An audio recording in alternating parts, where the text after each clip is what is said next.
Mga boss, good morning sa inyong lahat. Kitang-kita nyo ngayon sa screens na napakaraming engine oils na nakalagay dyan. So ngayong araw na to guys, tuturuan ko kayo kung paano pumili ng tamang engine oil para sa inyong motorcycle. So as we all know, sa panahon ngayon meron dalawang klase ng motorcycles na meron sa ating market. Yun is yung automatic o yung mga scooters. Pangalawa ay yung mga manual o yung merong cambio or gears. So ang engine oil guys, ang pinakamahalagang part ng maintenance ng ating sasakyan. Sa engine oil natin matutulungan yung ating makina para tumagal pa ang buhay nito at mas maging maayos pa yung drivability ng ating motorcycle. So ano mga ba yung mga bagay na dapat nating i-consider sa pagpili ng tamang motorcycle oil?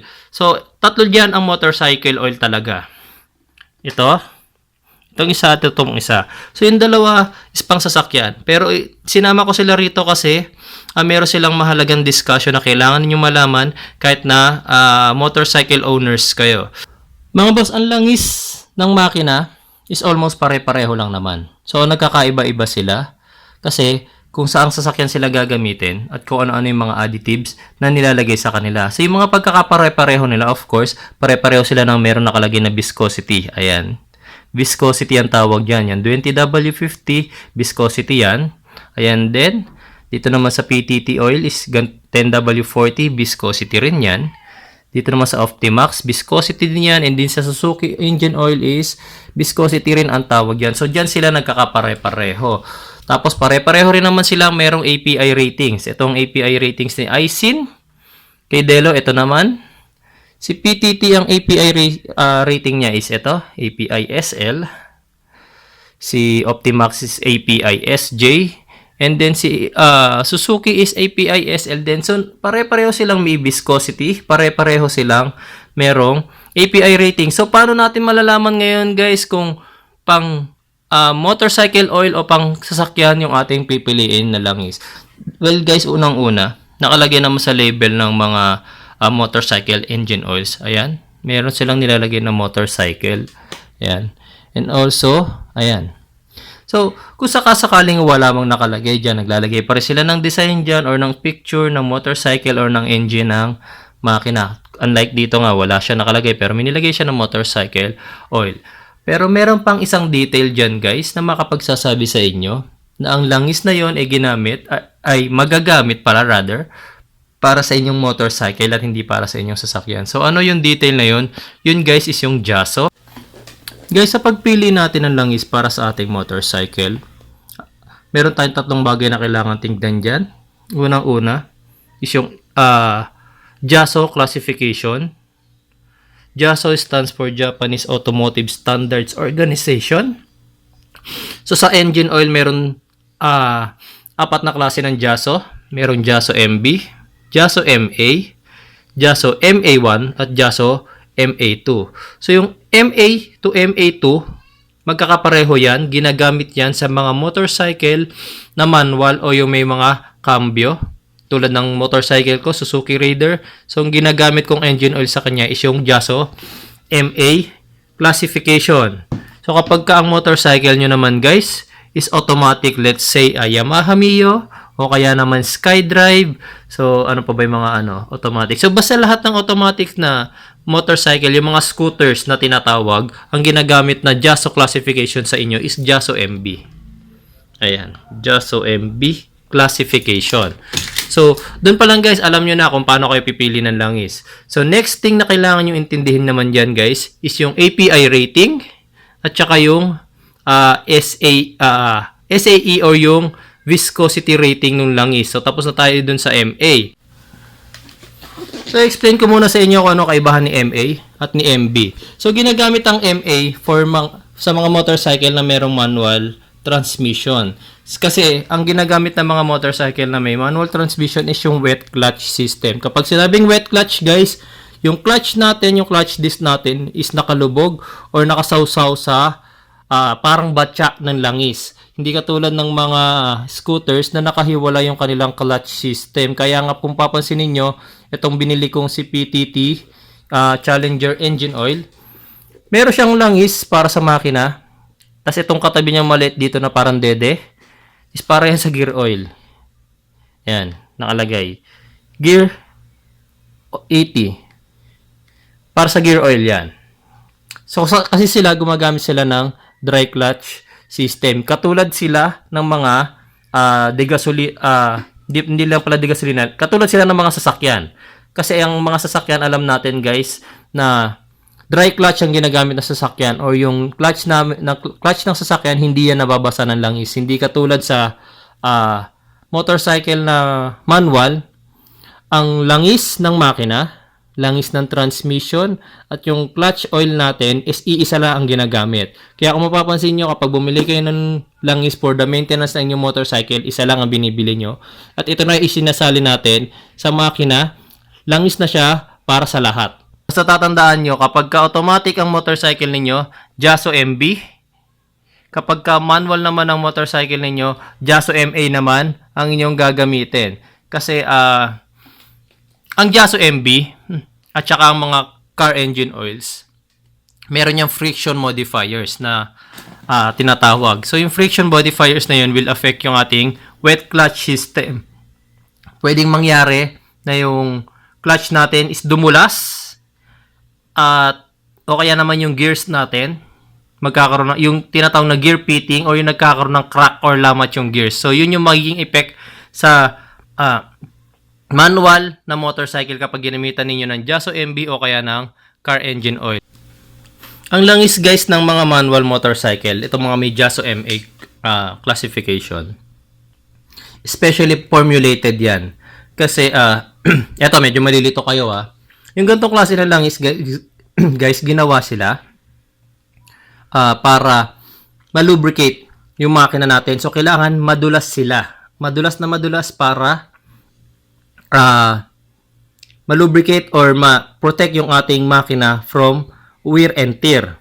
At the same time, kailangan yung langis na gagamitin sa makina natin is hindi ganun kadulas para naman yung ating clutch system kapag nag-engage na is hindi siya dudulas, instead dapat kakapit siya. So parang para sa atin mga ordinaryong tao na walang alam sa production ng langis, parang ang hirap gawin yung isang bagay na kailangan gumawa ka ng langis na madulas pero hindi ganun kadulas, di ba?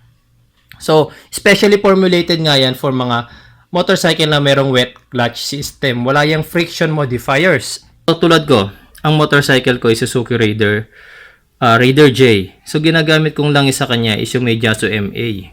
So, hindi ko yung ginagamitan ng Jaso MB kasi nga ang MB is advisable or recommended para sa mga automatic na motorcycle o yung mga scooters. Tapos, mayroon pang details na nakalagay sa engine oil, guys, na importante nating nabibigyan ng pansin. Tulad itong SAE. Yung SAE na yan is viscosity ng langis. Yan 10W40 na yan. So, yung 10W, guys, is, yung W pala, stands for winter. So, hindi naman ibig sabihin, guys, na pag winter, hindi na yan nakaka-apekto sa ating makina kasi wala tayong winter dito. Ang ibig sabihin lang naman yan guys, yung 10W na yan, yan ang viscosity ng langis na ito kapag malamig pa ang ating makina. Pero once na ma-reach na niya yung normal operating temperature, naging 40 na yung kanyang viscosity. Ang tawag sa ganitong klase ng oil guys is multi-grade. Wala lang akong sample guys nung isa lang ang viscosity. Minsan makikita nyo rito sa viscosity ng langis is SAE 40, SAE 30 o kaya SAE 50 lang. Pero pag nakita nyo na meron siyang dalawang viscosity, yung first digit is followed by W. Ang ibig sabihin yan guys, multi-grade ang langis na yon. At kadalasan, ang pinakamagandang ginagamit ngayon na langis is yung mga multi-grade. Kasi, based on research guys, ang pagkasira ng motorcycle or yung wear and tear ng internal parts ng ating makina is nangyayari during cold start. So kapag mas malapot, for example, monograde ito, SAE 40 lang, wala siyang 10W, ang viscosity niya, malamig man ang makina or mainit ang makina is 40 na. So, masyado siyang malapot. During cold start guys, hindi niya agad na aabot yung mga critical areas ng ating makina. So, yun yung nagiging reason para magkaroon ng mas mabilis na pagkasira yung loob o yung internal parts ng ating makina. Kaya ginawa ngayon yung mga multi-grade oils para kahit malamig pa yung makina, once na-start natin ang makina, ang langis na to is mabilis na nakaka-circulate sa loob ng ating sasakyan. So, yung 10W guys, remember, yan ang viscosity pag malamig pa ang makina. Yung 40 ang viscosity kapag mainit na ang makina. Hindi ibig sabihin yan guys na para lang yan sa winter country ha, kasi wala tayong winter dito. Para rin yan sa ating bansa. So, I hope naintindihan yung maigi kung ano yung importance nitong 10W na to guys. Kasi baka i-disregard nyo kasi W stands for winter. Wala naman tayong winter dito sa Pilipinas. So, bali wala si 10W. Ang pagbabasihan na lang is yung viscosity sa dulo. Mali po yun. 10W is for cold start. Cold engine start. Hindi po yan para sa winter countries guys. Very important detail yan na kailangan nyo malaman. Next detail is the API rating. Guys, kung may iba man sa inyo nakapanood nung video ko about engine oil sa mga sasakyan, i-explain ko si API. Pero i-explain ko na rin sa inyo kung para saan si API ratings para sa mga motorcycle. Kapag API guys, pag gasolina, of course ang motorcycle natin di gasolina. Wala pa ako nakitang motorcycle na diesel ang nilalagay. So, API S. S ang nakalagay dyan kasi nga para sila sa ang S stands for service or petrol. Petrol cars or motorcycle. Pag sinabing petrol, de gasolinang sasakyan. Kaya S ang nakalagay dyan. Kasi kapag diesel, ang nakalagay is API C. C ang first letter. Pag diesel. Ayan. Delo Gold is diesel engine oil. Ayan. Tapos yung second letter guys is stands for yung ano nila yan walang meaning ang letter. Pero yan is yung grade or yung quality ng oil na ang pinagbabasin dito is yung quality ng oil. So, yung letter ang number, for example, L, di ba? So, saan ba nagsisimula ang alphabet natin? It's A, B, C, D, E, F, G, H, I, J, K, L. So, ang comparison ko na lang is ito na lang. API SJ, si Optimax. API SL, si Suzuki. So, kapag binasa natin ang alphabet natin, mas mauuna si letter J, A, B, C, D, E, F, G, H, I, J. J, then sunod si L. So, si L, si API SL, is a higher quality oil, mas latest oil category kumpara kay SJ. So, ang masasabi ko, mas magandang quality si API SL kaysa kay SJ. So, kaya kung mapapansin ninyo, itong si PTT, API SL din. So, sa mga sasakyan, meron ng API SM. Ayan, meron ng API SN So, sa motorcycle, ang pinaka-latest pa lang na nakita ko is API SM. So, kung meron mang API SN, mga iilan-ilan pa lang. Pero, ang latest pa lang na nakita ko is API SM. Pero itong API SL, hindi naman yan outdated. Karamihan pa nga sa mga engine oils ngayon is API SL pa ang ginagamit para sa mga motorcycle. Tapos, ito namang MA. Ito yung first release ng Jaso or first MA category nila. Meron ng much better category dyan, si MA1. Tapos, meron pang isa. Yung pinakahuling-huli nila is MA2. Yun nga, yung MA2. Tapos, so paano ba nakaklasify ni Jaso ang langis kung ito ay MA1, MA, or MA2? So, dumadaan kasi yan guys sa friction test. So, yung mga friction test na yun, tinatawag na dynamic friction test, static friction test, tsaka yung stop time index. So, hindi ko na rin may explain sa inyo kasi only engine oil manufacturers tsaka motorcycle engineers na nakakaintindi ng ganong klase ng test. So, kahit i-explain ko yun sa inyo, hindi na rin natin yun masyadong maiintindihan. So, doon na lang tayo sa very basic things na kailangan yung malaman. So, kung Jaso MA2 ang langis ninyo, then you are using it API ratings with latest category. Let's say, API SM na ang ginagamit nyo. So, probably ang langis na ginagamit nyo is napakagandang klase.